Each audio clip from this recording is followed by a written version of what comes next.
¿Cuándo se expandió el quechua a los lugares donde se habla actualmente?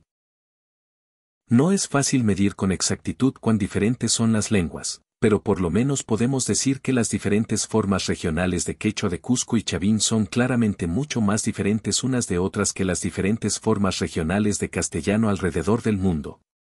Así, basta una simple comparación para notar claramente que el quechua originario debió haberse diversificado durante un periodo más aproximado a los 2000 años. Ciertamente, todo ello quiere decir que el quechua viene expandiéndose y divergiendo desde mucho antes de la presencia del imperio de los incas. También tenemos más evidencia cuando notamos que el quechua de Cusco es muy similar al quechua de todas las regiones de Bolivia, ciertamente, mucho más que frente a los quechuas de las regiones de Ecuador o Chavín.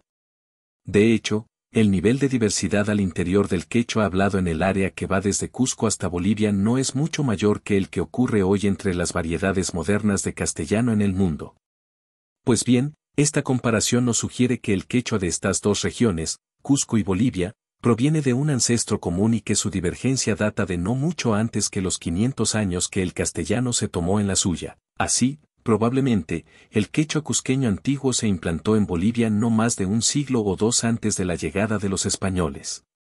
Tal escenario encaja a la perfección, por supuesto, con la expansión de los incas a Bolivia, ocurrida un siglo y medio antes de la llegada de los españoles en 1532. Por esta razón, entre algunas otras, tal parece que fue el imperio inca quien trasladó su propia forma regional de quechua cusqueño hacia Bolivia. De otro lado, esto también nos sirve como una confirmación más de que la separación entre el quechua cusqueño y el tan distinto quechua del centro de Perú debió haber ocurrido en una época mucho más antigua que esta, vale decir, muchos siglos antes de la era incaica. Ahora bien, a pesar de que los detalles y fechas no son del todo precisos, y dondequiera que haya sido el lugar exacto donde se originó el quechua, los hechos fundamentales del panorama que nos ofrece la rigurosa y exhaustiva investigación lingüística e histórica al respecto son bastante confiables y claros.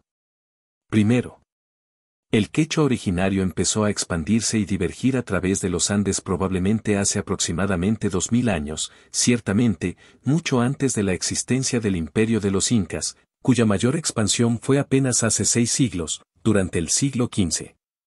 Así, la lengua ancestral bien pudo estar relacionada con una sociedad mucho más antigua que los incas, quizá Chavín, aunque determinar ello resulte todavía muy especulativo en tanto que puede conducirnos hasta una antigüedad demasiado remota, que sea capaz de encajar adecuadamente con el nivel de diversidad que observamos hoy día dentro del quechua.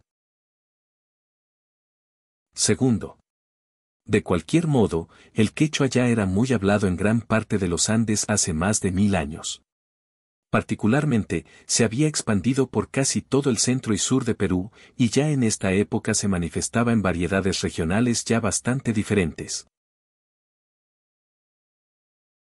Tercero, el quechua cusqueño fue solo una de estas variedades y el imperio de los incas la expandió únicamente hacia algunas nuevas áreas, especialmente Bolivia. La mayoría de áreas al norte de Cusco, por otra parte, han sido hablantes de sus propias formas de quechua por muchos siglos, antes de que los incas se extendieran a ellas. Ello incluye no solo regiones como Chavín sino también aquellas de todo el centro de Perú, como Ancas, Junín y Huancayo. Cuarto. No se sabe exactamente cuándo fue que el quechua llegó a Ecuador, pero es muy probable que también allí la primera incursión de la lengua no haya sido a través de los incas. El quechua de Ecuador parece demasiado diferente del cusqueño y el boliviano como para que esto último sea probable, sino algunos siglos antes. De otro lado, sin duda, el quechua ecuatoriano se reforzó y fortaleció con la llegada de los incas.